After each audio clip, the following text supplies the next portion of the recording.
ابو لہب، ابو جہل، اتبا، اتیبہ، شیبہ فرعون اور نمرود سے بڑے ظالم تھے یہ. ان کے ہوتے ہوئے بھی نظام بدلا جا سکتا ہے، لیکن شرط یہ ہے کہ پہلے ابو بکر اور عمر جیسے لوگ پیدا کر لیے جائیں، پہلے عثمان غنی اور مولا علی جیسے لوگ پیدا کر لیے جائیں، حضرت زبیر بن عوام اور حضرت طلحہ بن عبید اللہ جیسے لوگ آ جائیں سامنے. اگر اس طرح کے لوگ پہلے تیار کر لیے جائیں تو پھر ایسے ایسے فرعونوں اور نمرودوں کی موجودگی میں بھی نظام بدلا جا سکتا ہے. کروڑوں کا کاروبار جناب عثمان غنی کا، کروڑوں کا بزنس، کروڑوں کی تجارت، لیکن قربان جاؤں رسول پاک کے اس غلام کے ایک ایک روپیہ حلال کا، ایک ایک لقمہ جائز، ایک ایک حرف میں صداقت، ایک ایک بات دھلی ہوئی سجی ہوئی.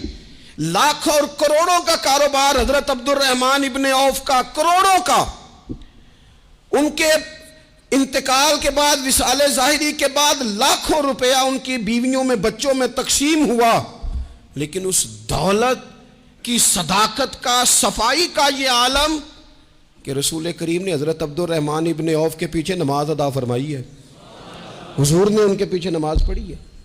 اسلام یہ تھوڑی کہہ رہا ہے آپ سے کہ آپ کاروبار چھوڑ کے تو مسجد میں آ کے بیٹھ، یہ تھوڑی کہہ رہا ہے. اسلام تو کہہ رہا ہے کاروبار سچ بول کے کرو، معاملات دیانتداری کے کرو، معاملہ فہمی کے کرو. تو معاشرے کے اندر جب سچائیاں اور صداقتیں اور دیانتداری رواج پکڑتی ہے تو نظام اجتماعی ٹھیک ہوتا ہے. اس لیے رسول کریم نے اخلاقی بلندی اتنی اعلیٰ کر دی تھی. جس کے پاس شام کو کھانا نہیں تھا وہ بھی لقمہ حلال کا ہی قبول کرتا تھا.